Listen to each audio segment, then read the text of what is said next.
आध्यात्म जो है ये एक ऐसा रास्ता है जिस पर चलकर जीवन की सभी कठिनाइयां दूर। धर्म के दो हिस्से हैं, एक आध्यात्म का और एक भौतिक का। किसी को आध्यात्म से जुड़ना हो तो कैसे जुड़े? जिस व्यक्ति ने इसको पढ़ा और समझ लिया थोड़ा, उसने कहा ऐसा ज्ञान हमने आज तक नहीं पढ़ा है। आज लोगों के पास है ही नहीं अध्यात्म। आज अगर किसी ज्ञान को खत्म करना हो ना तो उसके टीचर खत्म कर दो। माता पिता का एक प्रश्न होता है कि हर जगह तो गुरुकुल नहीं है, फिर हम अपने बच्चों के अंदर संस्कार कैसे लेकर आए?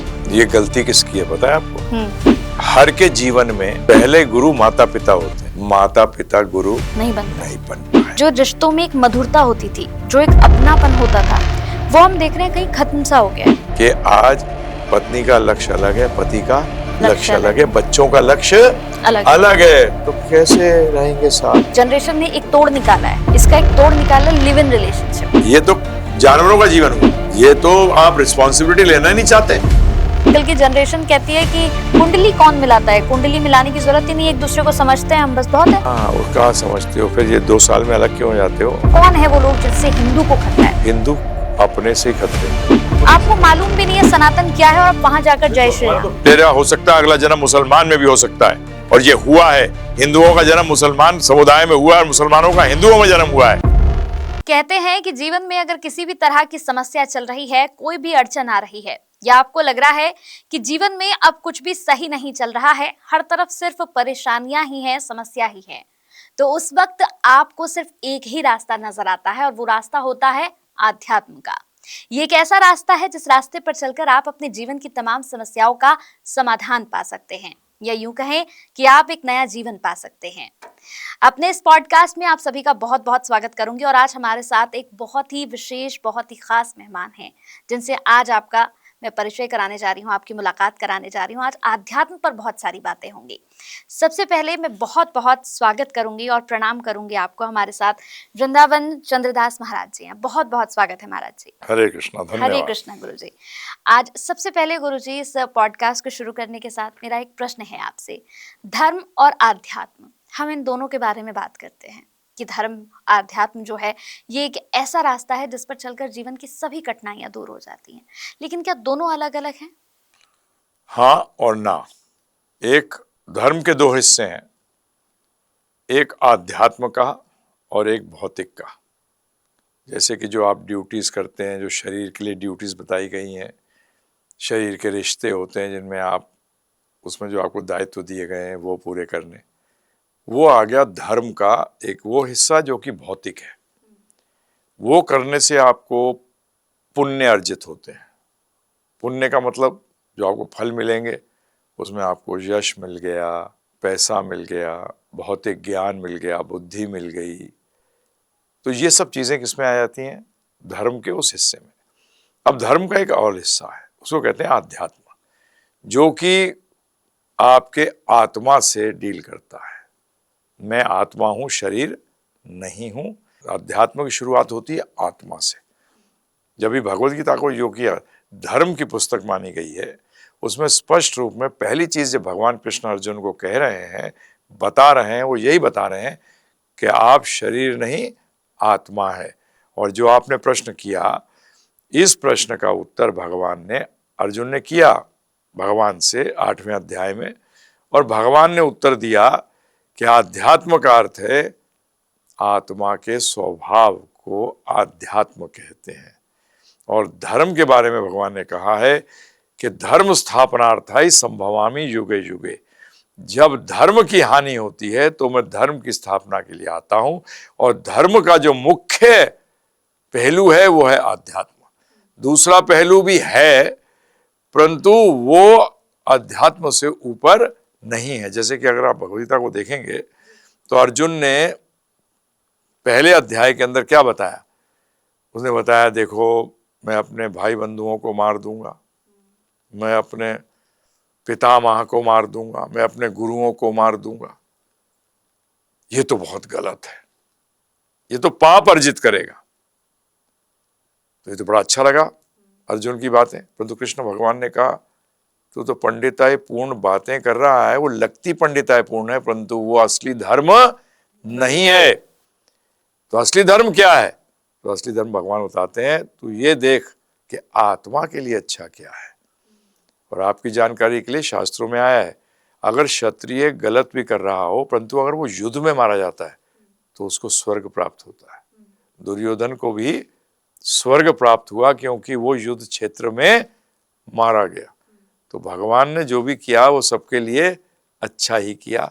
उनका युद्ध में मरना बेटर था, नहीं तो वो अपने पापों से मुक्त नहीं हो पाते। तो ये है धर्म के दो पार्ट, एक शरीर का और एक आत्मा का। तो ये फर्क है आध्यात्म और धर्म में, और फर्क नहीं भी है क्योंकि धर्म का मुख्य हिस्सा जो है वो आध्यात्म है।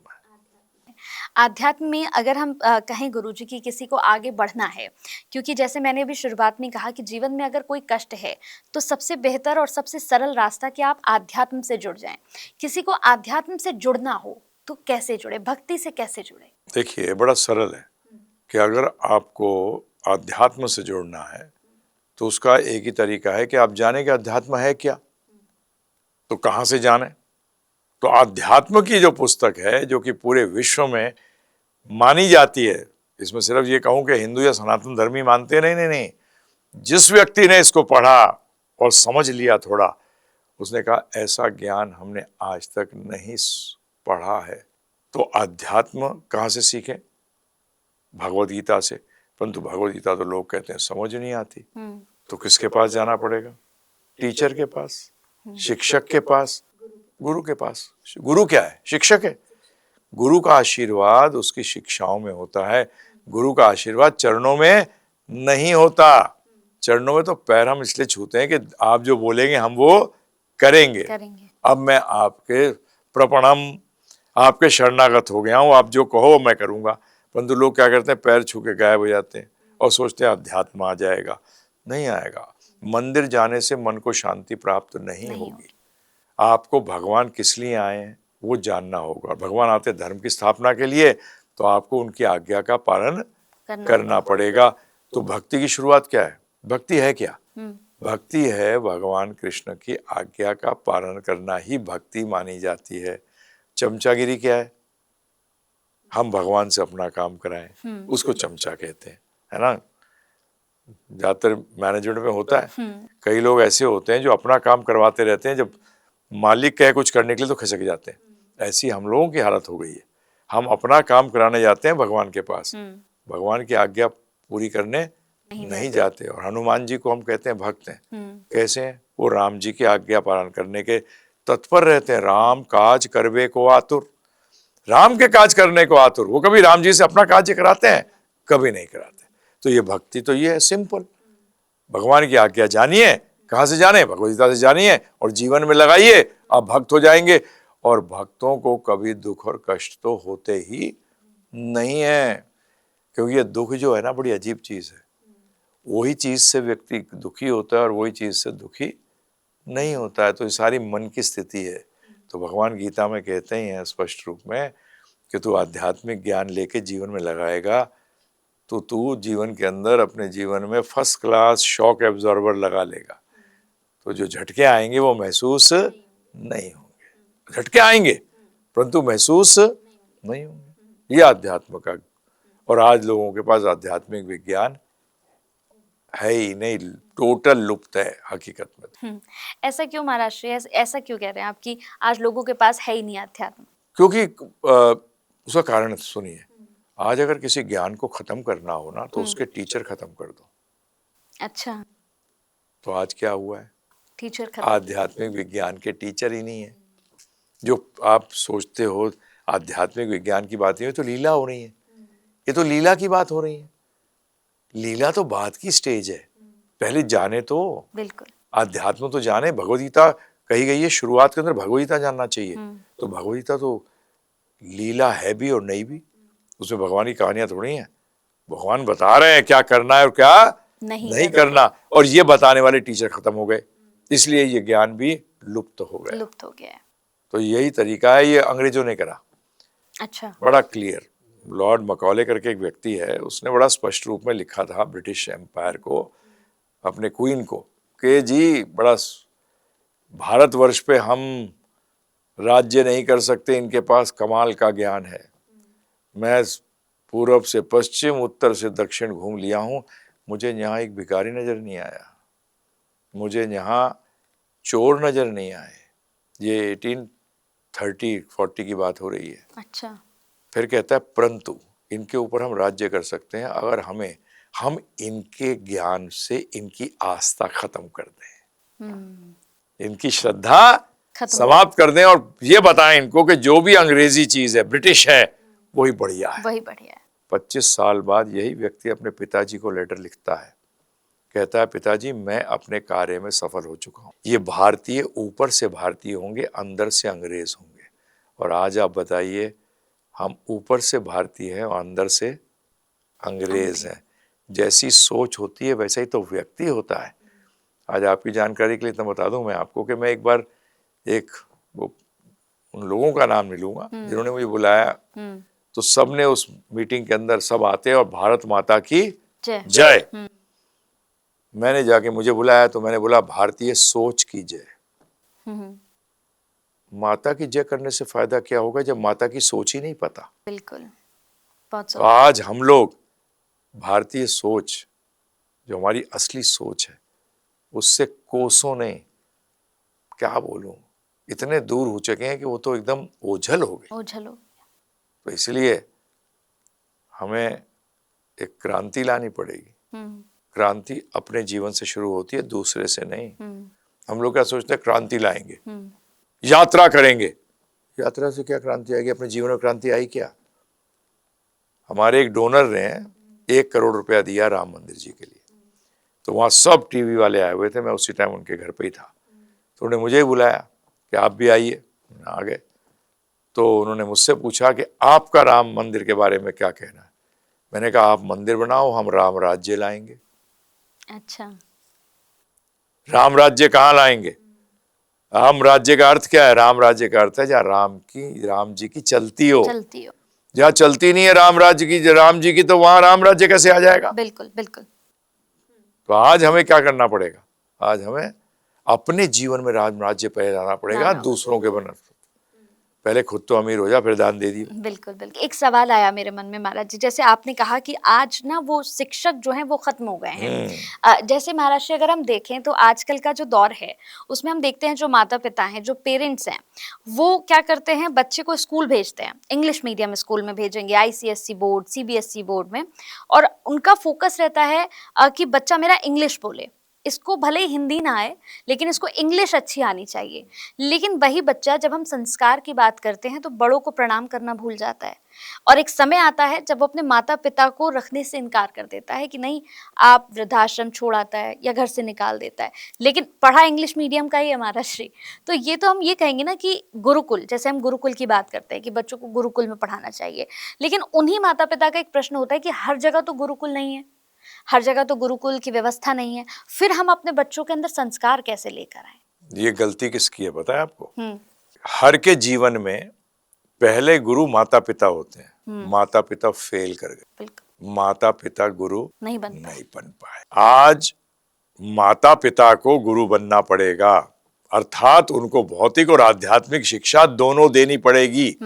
अभी मैं कुछ दिन पहले एक आर्टिकल पढ़ रहा था जहाँ की एक प्रोफेसर कह रहे थे, बोलते लोग हम पे उंगली उठाते हैं, परंतु हकीकत में ये उंगली उठानी चाहिए माता पिता पे, जो बच्चों को ट्रेनिंग ही नहीं देते कि टीचर की इज्जत करनी चाहिए। कहाँ देते हैं बताइए आप मुझे? आज टीचर अगर डांट दे बच्चे को तो पेरेंट्स आ जाते हैं, क्या कर रहे हो, मेरे बच्चे को डांट रहे हो। दूसरी बात है, मैंने जो अंग्रेजी की कही, देखिए हम भाषा के विरुद्ध तो है नहीं, भाषा का एक ही काम है, भाषा का काम है अपने विचारों को और अपने भावों को प्रकट करना। वो अंग्रेजी में हो, इंग्लिश में हो, उर्दू में हो, फ्रेंच में हो, किसी भाषा में भी हो, ये होना चाहिए, वो सत्य होना चाहिए। बिल्कुल, वो सत्य होना चाहिए। आज हम बैकवर्ड बात करें कि अंग्रेजी की जरूरत नहीं है, नहीं, वो गलत होगा। इंटरनेशनल लैंग्वेज बन चुकी है, अब कैसे बनी, क्या बनी, वो सब चक्रों में मत फंसिए। आप अपनी संस्कृति को जानिए। आज अंग्रेज हैं, वो कृष्णा के भक्त बन रहे हैं, वो तो अंग्रेजी में ही पढ़े, अंग्रेजी जानते हैं, अंग्रेजी पढ़े हैं, तो क्या वो कृष्ण भक्ति नहीं कर सकते? बिल्कुल सही, कर सकते हैं। ये सनातन धर्म का मजा यही है। परंतु गलती, आज गुरुकुल की बात करते हैं तो घर पे आप लोग सीखो ना। आप लोग क्यों नहीं सीखते? आज हमारा जो ऑर्गेनाइजेशन है गौरांग इंस्टीट्यूट फॉर वैदिक एजुकेशन गिव, हमारा एक ही उद्देश्य है, टीचर बनाना। भगवद गीता समझो और समझाओ। आज जो युवा वर्ग भी है कल गृहस्थ बनेगा, माता पिता बनेगा। बिल्कुल। कैसा माता पिता? हमारे शास्त्र तो कहते हैं माता पिता पुत्र राजा गुरु स्वजन। देखिए, माता पिता पुत्र राजा गुरु और स्वजन। स्वजन में सब आगे, बहन भाई मामा चाचा ताऊ फ्रेंड सब आ गए। बनने योग्य ही नहीं है जो कि अपने पे आश्रित को जन्म मृत्यु से निकलने की तरीका नहीं बता सके, अर्थात कृष्ण भक्ति ना दे सके। बच्चा पैदा करने से माता पिता नहीं बना कर, परंतु हम लोग का आज सिस्टम क्या हो गया कि अगर बच्चा पैदा कर दिया तो हम माता पिता हो गए। सॉरी, माता पिता पोस्ट है और पोस्ट के लिए क्वालिफाई होना जरूरी है। बच्चे तो जानवर ही पैदा करता है, परंतु उसमें आती है उपाधियां। ये माता पिता की उपाधि कहाँ होती है? मामा चाचा ताऊ की उपाधि कहाँ होती है? कहीं नहीं होती। तो ये चीज समझनी पड़ेगी जो आपने पॉइंट उठाया कि गुरुकुल नहीं है, पहले अपने आप तो गुरु बनो। हमारा कोर्स है 18 घंटे का, फ्री में करिए ना डाउनलोड, फ्री में डाउनलोड करिए और 18 घंटे में गारंटी है कि आपके 90% आपको अध्यात्म समझ आ जाएगा। क्योंकि हमारे गुरुओं ने आदि शंकराचार्य, रामानुजाचार्य, माधवाचार्य, निम्बार्काचार्य, विष्णु स्वामी, चैतन्य महाप्रभु, रूप गोस्वामी, सनातन गोस्वामी, गोपाल भट्ट गोस्वामी, सबने एक ही स्वर में कहा है कि सारे वेदों का सार श्रीमद् भगवद गीता में है। और हमने भगवद गीता का सार आपको रख दिया सामने आपके। जानिए, असली माता पिता बनिए, देखिए आपके जीवन में क्या परिवर्तन आता है। सृष्टि नहीं, दृष्टि बदलिए। बिल्कुल। हम लोग क्या चक्कर में लगे हुए हैं? सृष्टि बदलो, सृष्टि बदलो, सृष्टि बदलो। नहीं नहीं, दृष्टि बदलो, दृष्टि बदलने की सोच बदलो। सोच से दृष्टि बदलती है और सोच को बदलने के लिए दर्शन। क्या दर्शन फॉलो करते हो? आज का क्या है आपका बताइए? 1 लाइफ टाइम एंजॉय इट, यही है ना? एक जन्म में मजा कर लो। इसमें नैतिकता कैसे आएगी बताइए जरा, मुझे समझाइए मुझे। हमारे सनातन धर्म का मूल है ये कि तुम आत्मा हो और जब तक भगवत धाम वापस अपने घर नहीं जाते तब तक अपने कर्मों के हिसाब से आपको बार बार जन्म लेना पड़ेगा। आपको, आप जो कर रहे हो उसके लिए आप जिम्मेवार हैं। आपको उसका, अब जब ऐसा आ जाएगा तो शोषण कम होगा कि नहीं होगा बताइए? बिल्कुल। आज मुझे क्या बताऊं, नाम नहीं लूंगा, राजस्थान के एक बहुत बड़े लीडर हैं, तो उन्होंने मुझसे कहा कि हमने ये प्रण लिया है कि जो माताओं के प्रति जो अत्याचार हो रहा है, जो शोषण हो रहा है, उसको खत्म करेंगे। आप उसमें बताइए क्या कर सकते? मैंने कुछ नहीं कर सकता। जब तुम एक जन्म में मजा कर लो तो सपोर्ट करते हो, तो कैसे चेंज करेंगे बताइए आप मुझे? बिल्कुल सही। तो शोषण कैसे खत्म हो जाएगा? अरे जब वो अपने करनी जो करता है उसका उस पर दायित्व तो उसको बनता है कि नहीं, मैं रिस्पॉन्सिबल हूं मेरे कार्य के लिए और मुझे जवाबदेही करनी पड़ेगी, तभी तो वो रिस्पॉन्सिबल होगा, तब वो शोषण नहीं करेगा। ये एक वो है, इंपॉर्टेंट चीज है जो कि हमारे लीडरों को समझनी पड़ेगी। ये बात को जन जन तक पहुंचाना पड़ेगा। अमेरिकन ने प्रूव कर दिया रीबर्थ को, टॉप डॉक्टर्स ने प्रूव कर दिया कि हाँ, जो पुनर्जन्म है एक सत्य है। तो यही गुरुकुल के अंदर एजुकेशन दी जाती थी कि एक जन्म नहीं है बेटा, तुझे जवाब देना पड़ेगा। अगर गलत करेगा तो तुझे जवाब देना पड़ेगा। तो यही हम कहते हैं गुरुकुल के पर हम भी समझते हैं इस बात को। टीचर्स खत्म हो गए ना। हमारा गुरुकुल सिस्टम जो था उसके अंदर भौतिक ज्ञान भी था और आध्यात्मिक विज्ञान भी था, दोनों विज्ञान सिखाए जाते थे। आज आध्यात्मिक विज्ञान इसलिए खत्म हो गया कि टीचर ही नहीं रहे। बिल्कुल। तो आज गवर्नमेंट को भी हेल्प करना चाहिए हमें कि हम टीचर बनाने में हमें हेल्प करिए ना।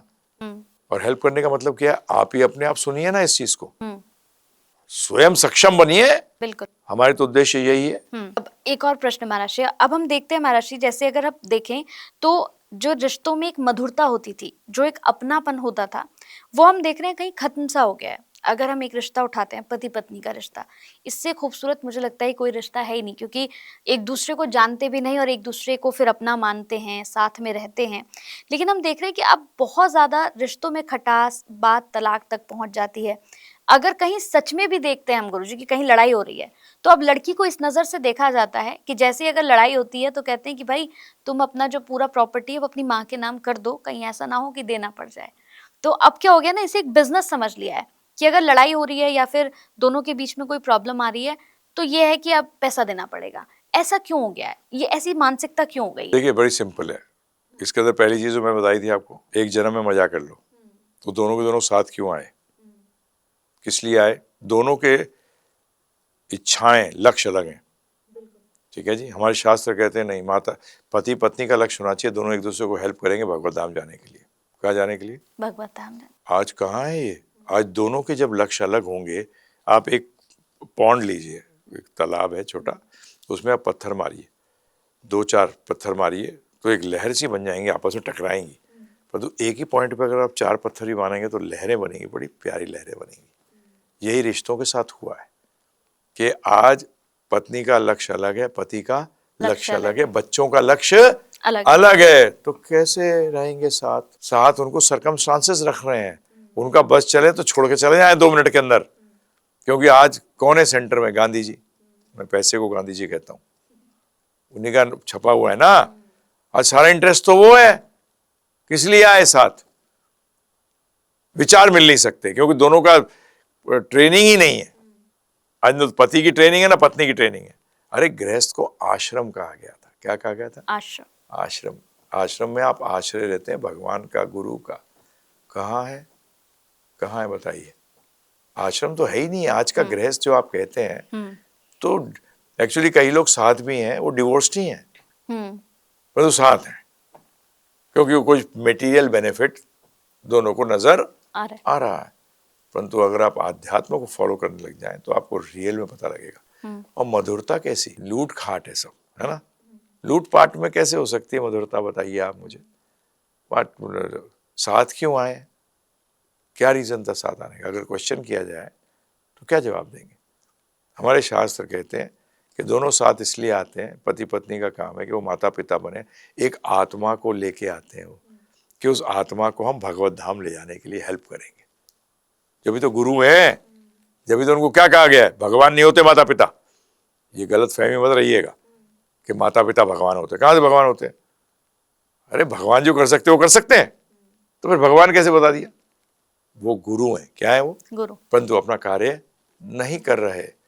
अगर गुरु वाला कार्य करेंगे तो आपस में भी सही रहेंगे, बच्चों के लिए भी सही रहेंगे, समाज के लिए भी सही रहेंगे। क्योंकि समाज का बेस व्यक्ति है और व्यक्ति का जो बेस जो है वो परिवार है। महाराज जी, अगर जैसे अभी हम इस सवाल पर हैं, इसी से मिलता हुआ एक प्रश्न है मेरे पास।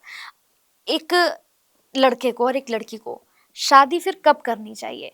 एक सही पार्टनर, एक सही जीवन साथी हम कैसे चुन सकते हैं? क्योंकि हम देख रहे हैं कि आजकल शादियां होती हैं, 1 साल भी रिश्ता नहीं चल पाता है, बहुत मुश्किल से 6 महीने तो बहुत अच्छे निकल जाएंगे, लेकिन उसके बाद फिर छोटी छोटी बातों पे लड़ाई झगड़ा, जैसा आपने कहा, विचार नहीं मिलते हैं दोनों के। तो फिर हम सही जीवन साथी का चयन कैसे कर सकते हैं? देखिए, जब तक कि वो भक्ति उनका लक्ष्य नहीं होगा, तब तक मैं जो भी आपको हल दूंगा वो टेम्पररी होगा। जैसे लोग कहते हैं सहनशील, सहन करना भूल गए लोग। वो सहन करना कितना करेगा? चाहे वो माता लेडी हो या जेंट हो, सहन करने की भी एक क्या है? लेवल है, सीमा है। सहन करे क्यों? प्रश्न ये उठता है कि सहन क्यों करूं भाई, बताओ। कई बार लोग कहते हैं लोगों की ये सहन शक्ति खत्म हो गई है। मैंने नहीं, पर सहन क्यों करे? जब उसका लक्ष्य जीवन का एक जन्म है, मजा कर लो, तो फिर सहन कैसे क्यों करूं? बताओ मुझे। इसका मैं बताऊं आपको, मैं जब छोटा था, जब से मैं यही जानना चाह रहा था कि लोगों के जीवन के अंदर शांति कैसे आए। और शांति का फॉर्मूला है संतोष। संतोष से शांति आती है और शांति से सुख आता है। तो रिश्ते में भी ये काम चलता है। संतोषी हो नहीं है ही नहीं। संतोष तो सिखाया नहीं जाता। मोटिवेशनल गुरु कहते हैं, मैं उनको मजाक में कहता हूँ ग्रीड गुरु। क्यों? मोटिवेशन का मतलब क्या है? लोभ। हमारे शास्त्र क्या कहते हैं? लोभ को तो गुण नहीं बोला, अवगुण बोला। संतोष को धन का है, तो आज सारा उल्टा पुल्टा। तो इसीलिए विचार कैसे मिलेंगे? नहीं मिल सकते। किसी दो व्यक्ति के विचार एक जैसे नहीं होते, परंतु लक्ष्य एक हो सकता है जिससे कि विचार मिल जाएंगे। बिल्कुल। कि हम दोनों साथ इसलिए आए कि हमें एक दूसरे को हेल्प करना है। आपने जैसे शुरू में कहा था प्रोग्रेस के बारे में, प्रोग्रेस आत्मा की होती है, शरीर की नहीं होती। शरीर की प्रोग्रेस तो शमशान पे खत्म हो जाती है। और जो चीज़ खत्म हो जाए वो प्रोग्रेस कैसे कहलाएगी? प्रोग्रेस सिर्फ आध्यात्म होती है, आध्यात्मिक में होती है, आत्मा, क्योंकि आत्मा सनातन है, वो हम लोग प्रोग्रेस कभी देखते ही नहीं है। तो जब पति पत्नी एक दूसरे को इसमें हेल्प करेंगे तो बच्चे भी साथ देंगे, पति पत्नी भी एक दूसरे का साथ देंगे। दूसरा, जो आपने बूढ़ों को कहा था कि वृद्ध आश्रम में डाल देते हैं, हमारे शास्त्रों तो कहते ही हैं 50 साल की उम्र में छोड़ दो। पति पत्नी को दोनों को अलग हो जाना चाहिए बच्चों से। वानप्रस्थ आश्रम बनाना चाहिए। क्या बनाना चाहिए? वानप्रस्थ आश्रम, जहाँ की उनका सिर्फ एक ही कार्य हो, ना तो वो शादी अटेंड करें, ना तो वो एडवाइस दें बच्चों को जब तक वो लेने नहीं आए, क्योंकि आप जबरदस्ती एडवाइस दोगे तो जूते ही खाओगे। आज गलती भी पेरेंट्स की है। हमारे शास्त्रों में जनरेशन गैप जानते थे शास्त्र, जब तो 50 साल की उम्र में बोला कि चले जाओ। ये दादा दादी का हमारे शास्त्रों में कहीं भी कोई ड्यूटी नहीं है। देखा ना, एक दादाजी थे भीष्म पितामह, क्या हालत हुई। कोई ड्यूटी नहीं है। ड्यूटी माता पिता के लेवल पे समाप्त। नाना नानी दादा दादी कोई ड्यूटी नहीं है हमारे शास्त्रों के अंदर। 50 साल की उम्र में वानप्रस्थ लीजिए, जाइए और अपना अर्थात आत्मा का उत्थान करने की कोशिश करिए। कलयुग में सन्यास इतना इंपॉर्टेंट नहीं बताया गया। वानप्रस्थ दोनों पति पत्नी रहे, हम भी ऐसे ही हैं। हम वानप्रस्थी हैं, हमारी धर्म पत्नी है। हमारा एक ही उद्देश्य है कि कैसे स्पिरिचुअली हम आध्यात्मिक तौर पे प्रगति कर सकें। उसमें फिर ये शादियों में जाना, ये सब, ये बच्चों पे छोड़ो ना। फिर बिल्कुल 25 साल का हो गया, उसको जाने दो। और ये 50 साल के चक्कर में एक चीज ध्यान रखिएगा, अनएम्प्लॉयमेंट खत्म हो जाएगी। पिता ही बच्चे की नौकरी खा जाता है। 25 साल के बच्चा निकला कॉलेज से, 50 साल की जगह वो 65-70 साल में रिटायर हुआ, 15-20 साल एक्स्ट्रा रह गया। बच्चा 25 साल से 15 ऐड किया तो 40-45 का हो गया। उसके बाद वो नौकरी के लायक नहीं रहा। तो कई बार लोग कहते हैं मैंने अपने बच्चे की नौकरी थोड़ी खाई। बेटा, बच्चा बच्चा होता है, किसी और की तो खाई। बिल्कुल। तेरे बच्चे की कोई और खा रहा है और तू किसी बच्चे की आप खा रहे हो। अनएम्प्लॉयमेंट खत्म 1 मिनट के अंदर। यहाँ क्या कर रही है गवर्नमेंट? रिटायरमेंट एज बढ़ाती जा रही है। ये समझ नहीं रही कि यंगस्टर गया। बिल्कुल सही। यंगस्टर गया, उसकी नौकरी बुजुर्ग खा गए। ये हमारा पूरा सिस्टम, अगर आप वेद को स्टडी करेंगे पूरे सिस्टम को, तो आप शॉक्ड हो जाओगे। इससे तो सारी चीजें सॉल्व हो जाती हैं। अनएम्प्लॉयमेंट रहेगी? बताइए आप मुझे। नहीं, बिल्कुल सही। कहाँ रहेगी अनएम्प्लॉयमेंट? नहीं। परंतु ये तो क्या बोले आप। अच्छा, इसी से अगर देखें, जैसे कहा अभी हम तलाक पे बात कर रहे थे कि रिश्ते बहुत जल्दी खत्म हो जा रहे हैं साल भर में। इसका मुझे लगता है कि जनरेशन ने एक तोड़ निकाला है। इसका एक तोड़ निकाला है लिव इन रिलेशनशिप। ये इसका एक बहुत अच्छा तोड़ निकाला है कि हम जो हैं लिव इन रिलेशनशिप पे रहेंगे। हम एक दूसरे को समझेंगे, एक दूसरे को जानेंगे। सब कुछ अच्छा रहा तो शादी करेंगे और सब कुछ अच्छा नहीं रहा तो एक दूसरे को छोड़ देंगे। आप इसका समर्थन करते हैं? नहीं, बिल्कुल गलत है। ये तो जानवरों का जीवन हुआ। ये तो जानवरों का जीवन हुआ। ये तो आप रिस्पॉन्सिबिलिटी लेना नहीं चाहते। अरे शादी करने के बाद रिस्पॉन्सिबिलिटी आती है, पत्नी की भी और पति की भी। बच्चे क्या होंगे? पिल्ले जैसे होंगे। बताइए आप मुझे। मैं तो बिल्कुल, मैं नहीं, क्योंकि मैं कुछ बोलूंगा वो गलत होगा। शास्त्र बिल्कुल इसके अगेंस्ट है। और इसका कारण क्या है कि बोलते हैं कि हमें जवाबदेही तो किसी को देनी नहीं है। और इसमें दोनों की गलती है। दोनों ही चाहते हैं कि हमारे ऊपर कोई नियम ना हो, परंतु जानते नहीं कि पूरा जीवन नियमों से बंधा हुआ है। हैं जी, बूढ़ा होना नहीं चाहते फिर भी बूढ़ा होना पड़ेगा। शरीर नहीं त्यागना चाहते फिर भी त्यागना पड़ेगा। लेकिन डरते हैं ना। अब देखिए, वो यही सोचते हैं कि साल भर में तलाक हो, एक दूसरे से अलग हो, फिर दूसरा जीवन साथी ढूंढे। इससे अच्छा है कि रहकर देख लेते हैं। उसमें अध्यात्म को जोड़े ना। देखिए, जरूरत ही नहीं पड़ेगी। अरे हर चीज को लीगल करो ना।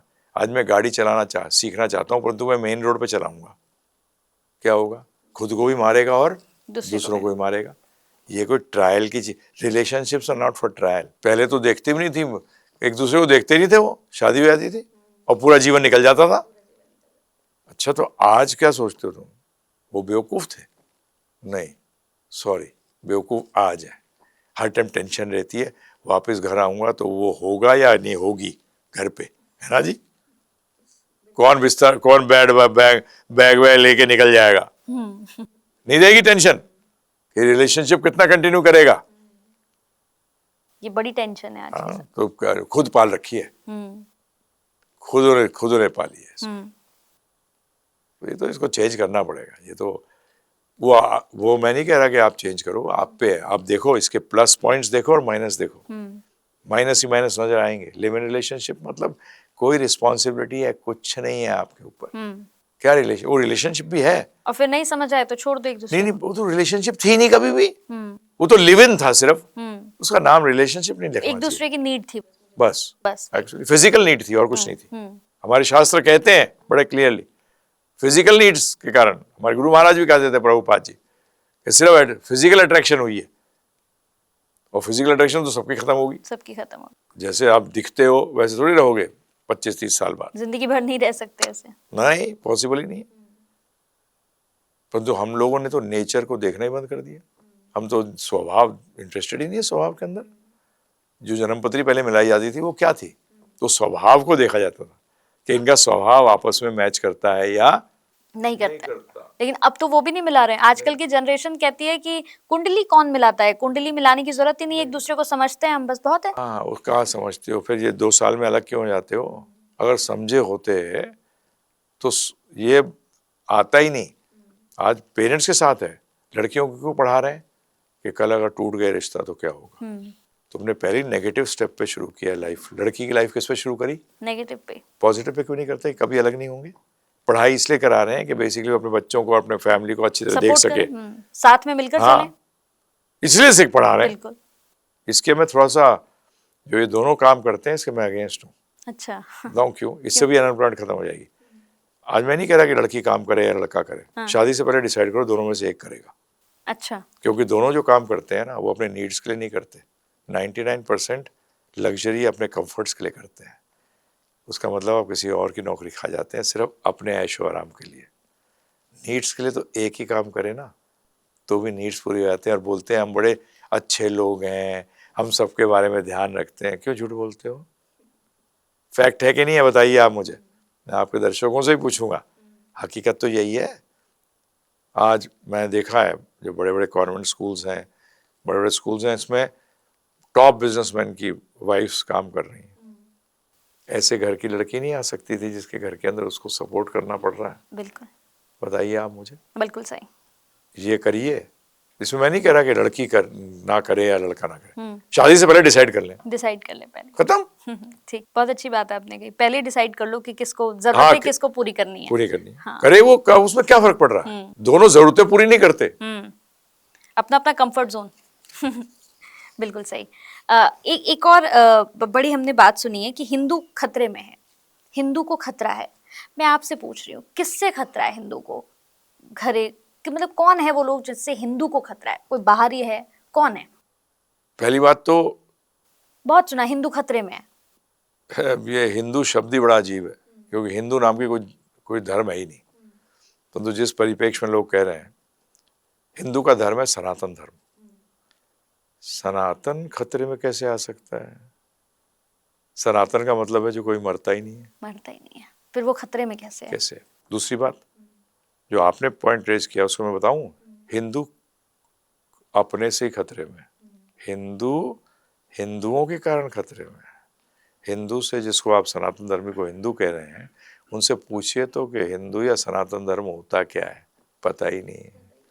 तो खतरा किस बात का, तुम हो ही नहीं। जब तुम सिर्फ नाम के हिंदू या कुछ हो, अगर मैं अपने कुत्ते का नाम सुनील रख दूं, हिंदू हो जाएगा क्या? आज हकीकत तो यही है। बिल्कुल। नाम हिंदू टाइप का है, परंतु हिंदू या सनातन धर्म क्या होता है ये मालूम नहीं है।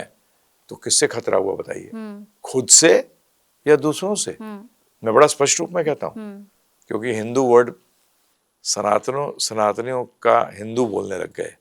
मैं सब हिंदुओं को कहता हूँ, हिंदुओं कट्टर हिंदू बनो, परंतु कट्टर में बनने के लिए किसी से दुश्मनी करने की आवश्यकता नहीं है।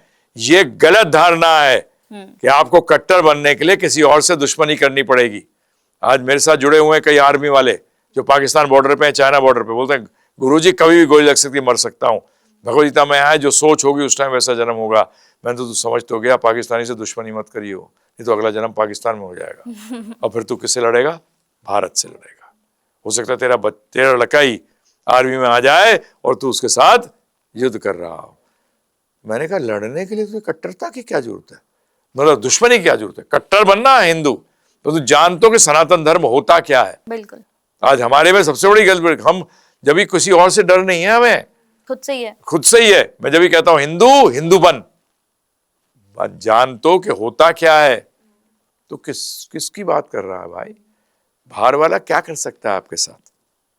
आप कुछ भी, वो कहते हैं ना, घर का भेदी ही लंका ढाए। हम अपने ही आप ही गड़बड़ हैं। पृथ्वीराज चौहान अब 1-2 रह गए, बाकी सब जयचंद हैं। तो क्या बोलोगे? जय। बड़ी बड़ी अच्छी आपने बात कही कि अभी हिंदू को यही नहीं मालूम कि सनातन धर्म आखिर है क्या। जैसे हमने बहुत सारी, सोशल मीडिया का ज़माना है तो हमने बहुत सारी ऐसी चीज़ें देखी हैं जिसमें कोई अगर दूसरे उसका कोई शख्स है, मान लीजिए कोई मुस्लिम है, तो उसके पास जाकर, मुस्लिम के पास जाकर जानबूझ के वहाँ कहेंगे जय श्री राम, जय श्री राम, बहुत तेज तेज नारे लगाएंगे। मेरा प्रश्न तब एक मन में आता है, मैं रेज नहीं कर पाती हूँ, लेकिन वो प्रश्न आज मैं आपसे कह रही हूँ कि आप सनातनी हैं, आप हिंदू हैं, ये तो सनातन नहीं सिखाता ना महाराज जी कि अगर कोई दूसरे पक्ष का है हम उसके पास जाकर कहें जय श्री राम। नहीं सिखाता, बिल्कुल नहीं सिखाता। आपको मालूम भी नहीं है सनातन क्या है और आप वहां जाकर बिल्कुल। हमारा तो बेसिक सिद्धांत है, ध्यान रखिएगा, बड़ा क्लियर सिद्धांत है कि तेरा हो सकता है अगला जन्म मुसलमान में भी हो सकता है, और ये हुआ है। हिंदुओं का जन्म मुसलमान समुदाय में हुआ है और मुसलमानों का हिंदुओं में जन्म हुआ है। क्रिश्चियनों का जूस में, जूस का क्रिश्चियंस में, सिखों का मुसलमानों में। तो किससे युद्ध करोगे, किससे बैर करोगे? अरे आप कहिए ना श्री राम, कौन मना कर रहा है? अरे किसी के पास जाके कान में उसको क्यों तंग कर रहे हो भाई? तुम्हारे अंदर ही नास्तिक ज्यादा है, आस्तिक कम है। मैं हिंदुओं को बोल रहा हूं, हमारे पास केसेस आ रहे हैं जहां बच्चे कह रहे हैं मेरे पिताजी ने मेरी भगवद गीता जला दी। क्या है वो? हम लोग बात पता नहीं किसके साथ दुश्मनी कर रहे हैं। अरे पहले अपने को सुधारो, दूसरों को चक्कर में फंसने से पहले अपने आप स्ट्रेंथ वाले बनो। ये है सिंपल। और हमारा सनातन धर्म में तो दुश्मनी नाम की चीज ही नहीं है। तो उन्होंने पूछा मुझसे कि हम किस भाव से लड़ें। मैंने ड्यूटी के भाव से, कि मेरे को ड्यूटी मिली है भारतवर्ष में जो अच्छे लोग हैं उनको प्रोटेक्ट करना है, करिए, उसमें क्या प्रॉब्लम है? उसमें दुश्मनी करने की जरूरत है? नहीं है। अरे हमारे लिए तो भगवान गीता में कहते हैं अहम बीज प्रदा पिता, मैं तो सबको बीज देना पिता तो मैं हूँ। आज वो दूसरा व्यक्ति अगर मुझसे दुश्मनी कर रहा है, हाँ इतना मैं कहता हूँ, अपने शरीर का ध्यान रखना है। अगर कोई अटैक करता है डिफेंस होनी चाहिए, बिल्कुल। परंतु आपको अटैक करने की क्या जरूरत है?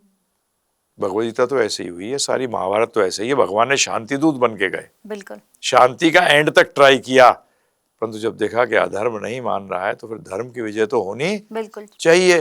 परंतु उस धर्म की विजय का मतलब, अगर आप सनातन धर्म को, समय इतना नहीं है परंतु बता दूं, सनातन धर्म एक ही, जो सनातन धर्म ये हिंदू धर्म नहीं है।